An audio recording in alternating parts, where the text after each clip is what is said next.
What is going on, Headliner Nation? Jake, Fantasy Headliners. Hopefully everybody's doing well out there today. We kick off Week 16, the Fantasy Football Championships for the majority of people. Yes, there's still a few people out there that play Week 17 championships. You got to change that going forward because they are no bueno. But we're talking about Week 16, and we're talking about running backs who are going to start and sit this week. And there's a lot of injuries that we're monitoring. There's some guys you already know you're without. There's some guys you may be without. And there's some guys you just have no idea. Just listen to a few of these names that we're monitoring here throughout the week. Some of these guys we already know aren't going to play. CEH, probably not. James Robinson banged up. Raheem Mostert more than likely done for the rest of the regular season. Kenyon Drake, he was hobbled during the game. Not a whole lot of word on his injury, if anything yet. Zeke Elliott, Ronald Jones, Myles Gaskin, Christian McCaffrey, James Conner, Cam Akers, Damian Harris, Antonio Gibson. I mean, I could just continue to roll off names. But we have to have enough guys to start our lineups here this week for Week 16. So we'll go through each and every matchup, see who maybe we can take a little bit of a stab on here this week without being too risky. You don't want to risk it too much here during your championship week unless you find yourself already in a hole and need to play catch up. But before we get into Week 16, let's take a look back at Week 15 and see how we did at the running back position. And it was another pretty solid week for the running back position last week. We had a total of 57 running backs we gave a start or sit designation to. Out of those 57, 45 were correct for an accuracy percentage of 79%. Some of our biggest misses, Gio Bernard decided he wanted to play football again here in 2020. David Johnson put up some decent numbers in the passing game. Devin Singletary found himself a big run, ended up being a miss. Some of the bigger hits. David Montgomery continues to dominate here second half of the season. There was a video on this channel about a month and a half ago or so saying, hey, you better go pick up David Montgomery for the end of the year. I hope you did. Melvin Gordon continues to find the end zone. And J.D. McKissick, even without Alex Smith, continues to be involved in the passing game. Was with a hit once again here this past week. But now we head into Week 16. Some difficult matchups, some injuries to monitor. But let's kick it off here. First game of the week, which is going to be on Friday this week. Remember, no Thursday night game because, yes, the Christmas game coming here this year between the Minnesota Vikings and New Orleans Saints. Fairly straightforward to start off the week, right?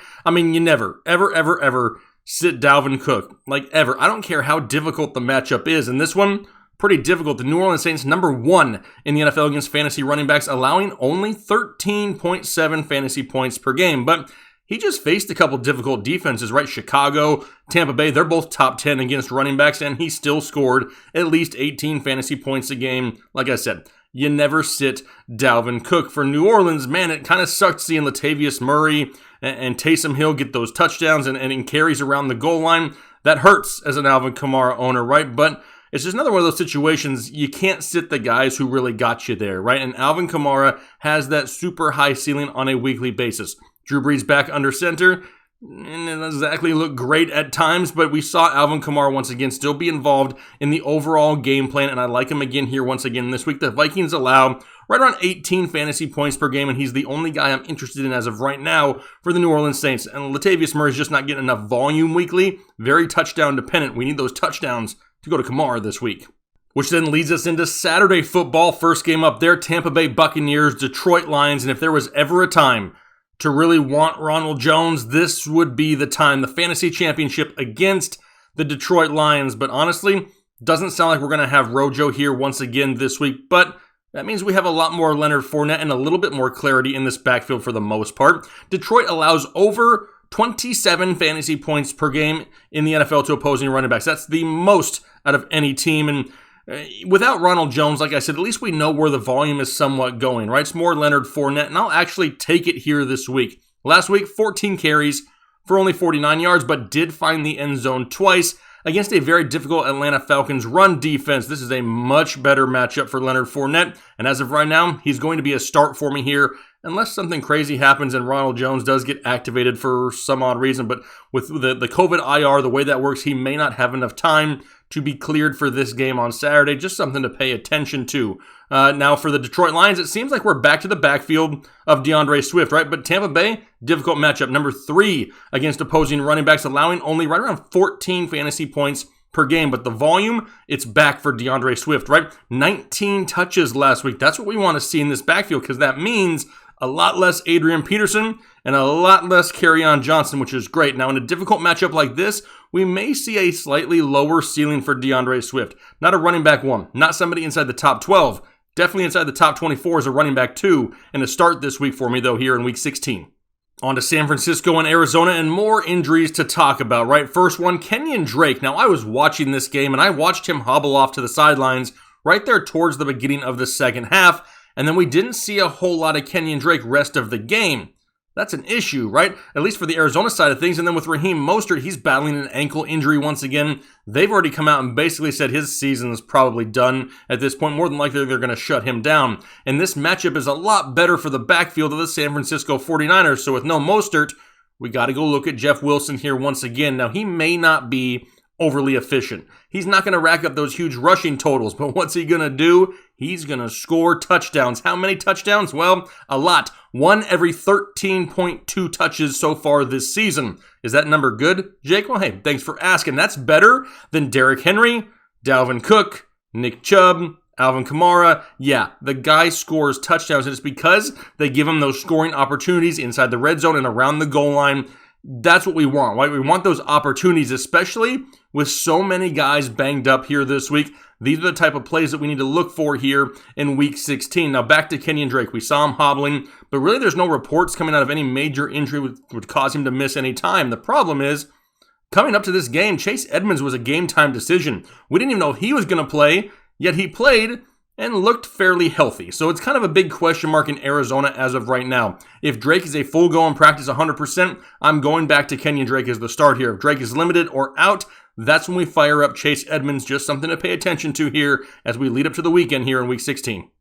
Last game Saturday, Miami Dolphins, Las Vegas Raiders, and look at Salvon Ahmed come back. I mean, he came back and put up some big numbers, right? 24 total touches, 127 total yards, and a touchdown. Yeah, absolutely love to see that out of Salvon Ahmed. The problem is, a lot of people probably didn't start him because we didn't even know if he was going to be healthy enough to go in this game, but we knew there was no Myles Gaskin. The question is, do we have Myles Gaskin this week? He is eligible to return here this week off the COVID IR, and the last time we saw him come back, he got the full workload, right? What happens if he returns this week? Because it's a great matchup going up against Las Vegas, who allows the fourth most fantasy points to opposing running backs. If Gaskin is active, that's the way I'm going to go. They've seemed pretty committed to him when he's available and in the lineup. If he's limited or out at all, Salvon Ahmed becomes the play here in Miami. It's such a great opportunity. Obviously, I don't think this is one of those situations where we could start both of them if they both play because the split will be real. Got to go with the guy that they still believe is their number one, which is Gaskin as of right now. Now, for Las Vegas, we're still going to start Josh Jacobs basically on a weekly basis. He's back to full health. It looks like 29 total touches last week is absolutely great volume here in the fantasy playoffs. Plus, it's a minimal split, and Derek Carr is banged up. If Derek Carr is banged up, we see more Marcus Mariota, which is going to open up the running game even more for Josh Jacobs. I love the play here this week. Miami allows right around 17 fantasy points per game or so. Got to fire up Josh Jacobs here once again. Which finally leads us to Sunday football. Carolina Panthers, Washington football team. And does Christian McCaffrey return? I don't count on it, right? I'd rather be pleasantly surprised than disappointed here in the fantasy playoffs. So don't even think about Christian McCaffrey at this point. So we'll talk about Mike Davis once again, who's just back to not being involved in the passing game once again. I mean, he struggled in a good matchup last week against the Green Bay Packers, a team that allows a ton of fantasy points to opposing running backs, and he just couldn't do much, right? It was a close game. Still didn't see Mike Davis much on the ground or in the passing game.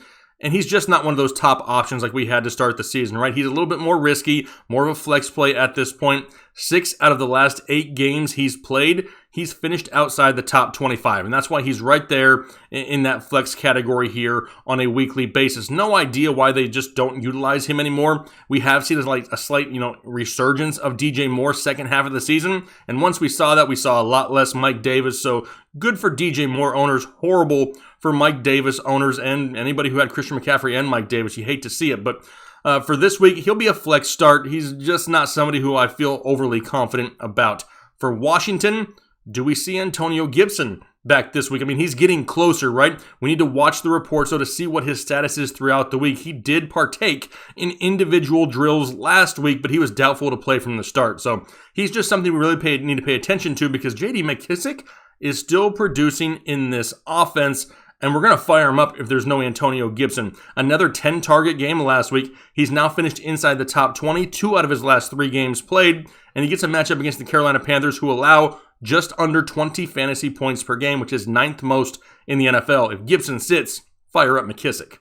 Colts and Steelers, and I'll be honest, when I saw the schedule for Jonathan Taylor here week 16 a few weeks ago, I was like, ugh, man, dude's got to play against the Steelers championship week, and I was a little bit worried. Then I just saw Gio Bernard tear up the run defense of the Pittsburgh Steelers, and Gio's not even that good. I don't know what to think at this point. Pittsburgh just did not look the same this past week, and Jonathan Taylor on a little bit of a roll, right? He's scored at least 18 fantasy points now in 3 straight games, but he's benefited from a very, very easy schedule over the past month and a half. However, the good part to that, he's really boosted his confidence, right? He's really playing with more confidence on a weekly basis, and that's what's helping produce huge numbers. We're starting to see the vision come along, the acceleration, the big plays. They've all been there for Jonathan Taylor, which also leads to more volume, right? Which is great because that's what this kid needs. He's now had 20 plus touches in back-to-back games, and if he can get that again, he should reach that double-digit number that we're looking for here this week. Still a little bit of a lower ceiling going up against Pittsburgh. I do expect them to bounce back a little bit. He may not have a Gio Bernard-esque type outing this coming week, but still a solid running back 2 here for Jonathan Taylor as a start. For Pittsburgh, does James Conner return this week? I mean, it's a huge question surrounding him, right? I mean, I kind of hope he doesn't because Benny Snell doesn't look half bad when he gets the opportunity. He's only gotten 16 plus touches 3 times all year long. In each of those 3 games, he scored over 10 fantasy points. He just needs the touches, and he doesn't get them consistently. If James Conner is out, it's a pretty difficult matchup going up against the Indianapolis Colts. As of right now, I prefer to sit everybody in Pittsburgh, right?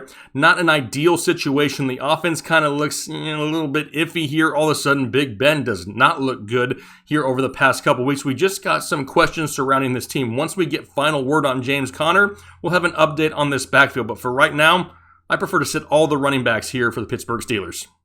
Falcons and Chiefs now, and we kind of said it a few weeks ago with Todd Gurley, right? We said he's basically all but done at this point, and now head coach Raheem Morris has come out and said, yeah, Todd Gurley's our number 2 behind Ito Smith.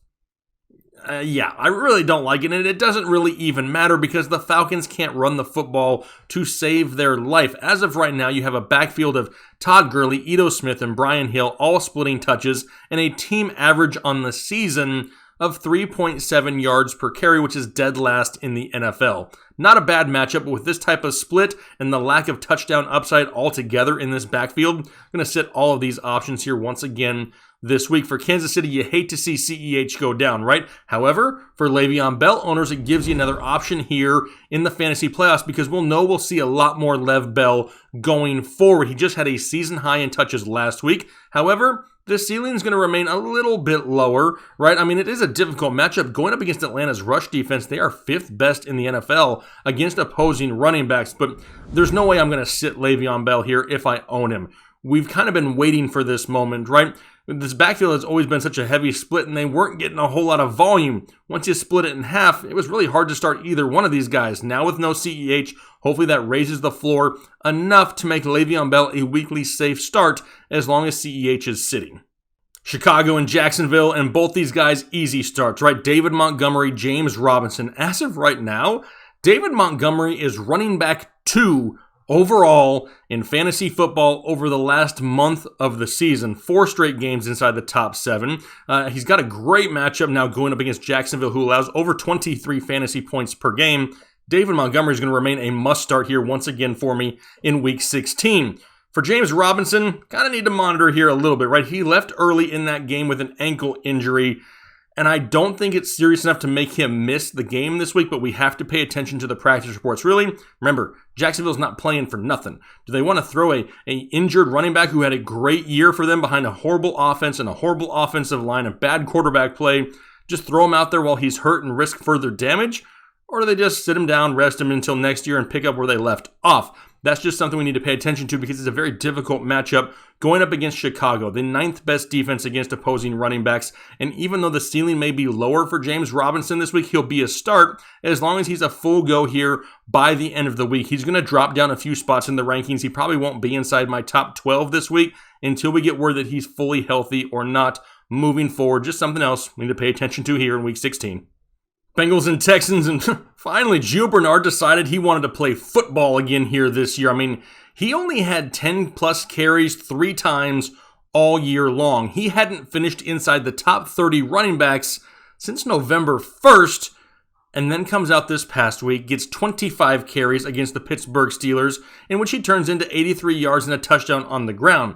That complicates things here just a little bit because now he gets to go up against the Houston Texans, one of the worst run defenses in all of football, who allow right around 26 fantasy points per game to opposing running backs. That's second most in the NFL. Kind of seems like a trap for me, right? I mean, but there's tons of injuries. We talked about him to start this show. If maybe you're banged up with injuries, you haven't had to rely on Gio lately, but maybe you have him sitting on the bench and you need another option. I don't hate it here this week. Gio Bernard's going to be back into the start column in a great matchup for Houston.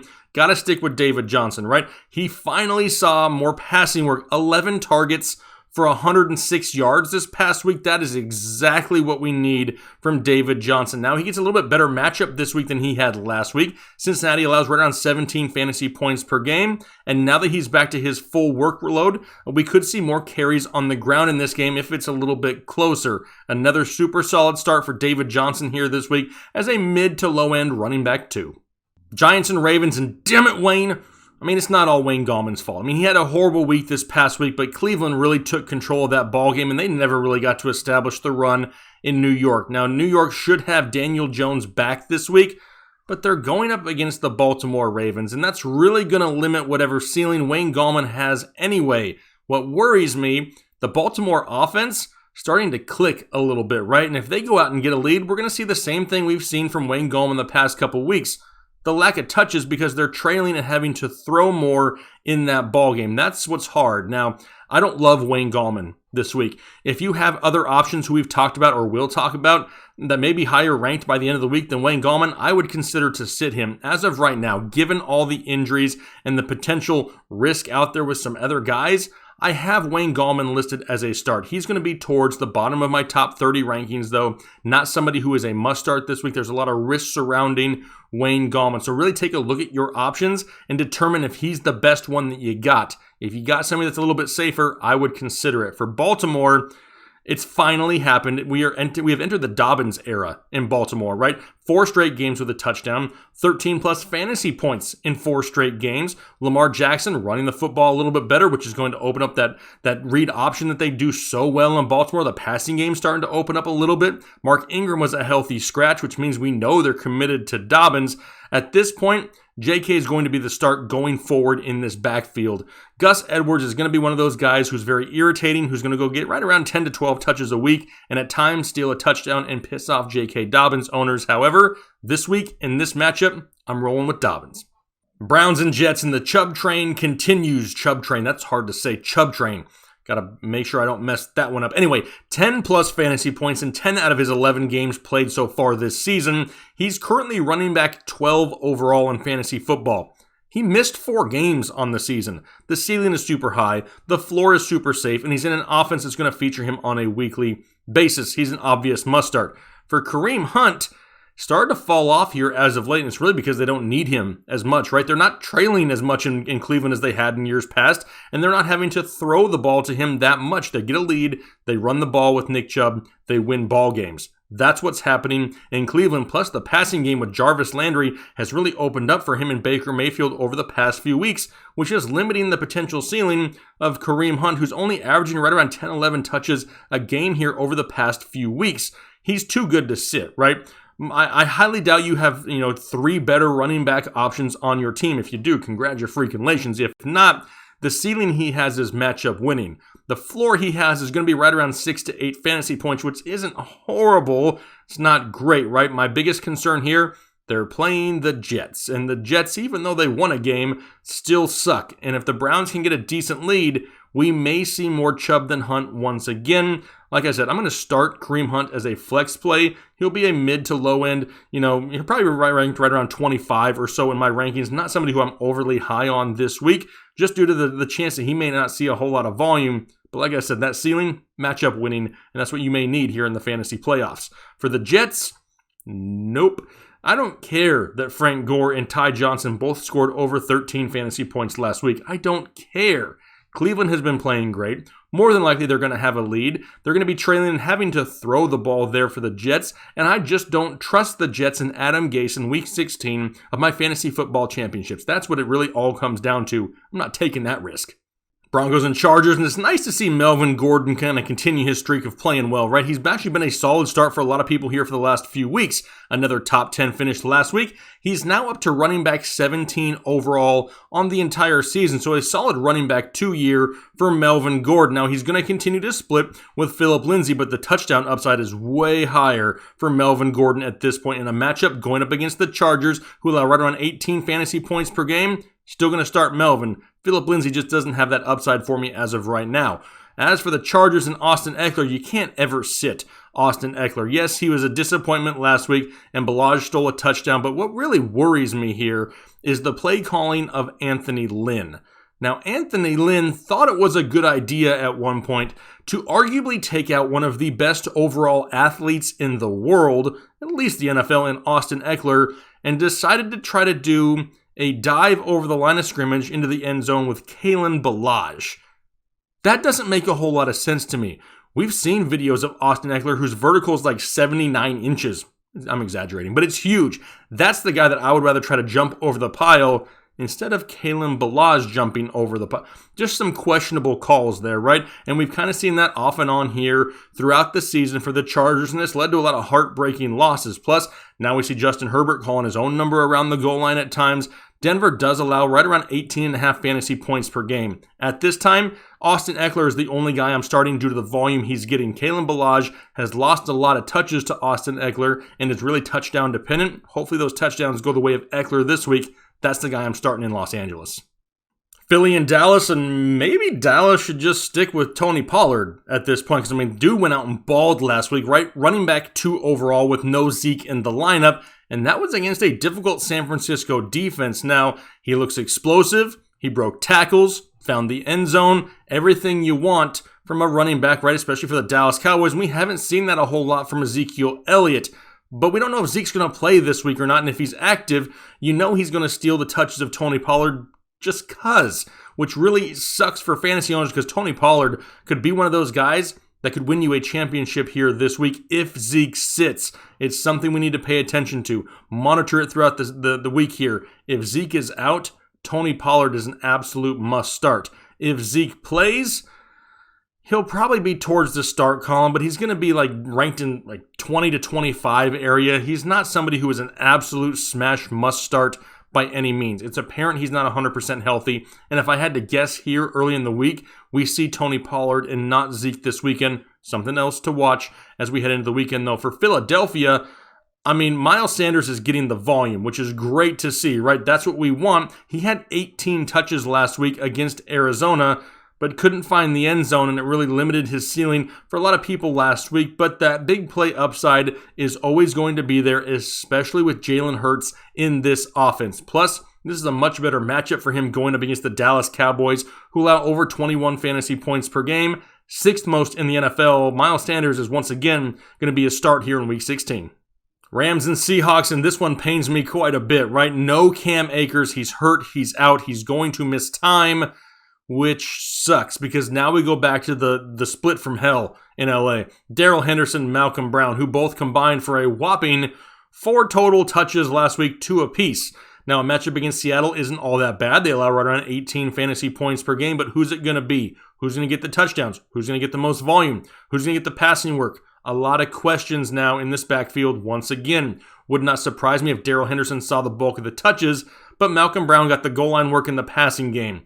It's going to be a headache. I prefer to sit both of these guys here this week. Maybe you find yourself in running back hell and everybody is hurt or questionable and you have to take a stab on one. I take the stab on Darrell Henderson and I cross my fingers, but like I said, I prefer to sit them both. For Seattle, man, you hated to see Carlos Hyde produce last week, right? That's where we wanted it to go towards Chris Carson. It just didn't happen. Now they get a very difficult matchup here this week going up against the Rams, a team in which they played a few weeks ago. However, Carlos Hyde and Chris Carson did not play in that game, so we really don't know what to expect in this matchup. Now, I can't start Carlos Hyde. He only had 4 total touches. He just busted off that big run and gave himself a solid day. I'm going to go ahead and start Chris Carson once again, just due to the volume alone in this offense. Plus, he's been a lot more efficient here in 2020, and he's one of the guys that helped get us here, so we got to throw him back into the starting lineup. He should be around the fringe of 20 touches here this week, and that's what we're looking for. Hopefully, he's the one that finds the end zone. Got him back in the start column. Tennessee and Green Bay, and could it be? Could it finally happen?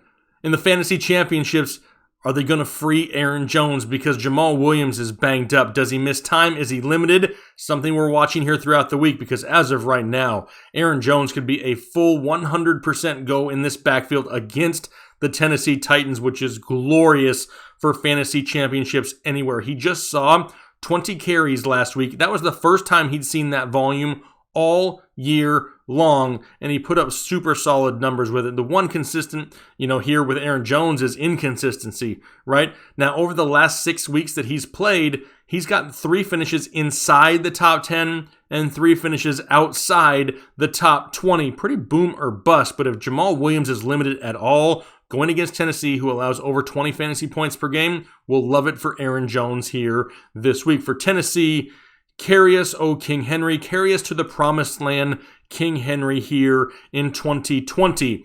He needs 160 yards this game and next game for next week to get to that 2,000-yard mark. Do we see it?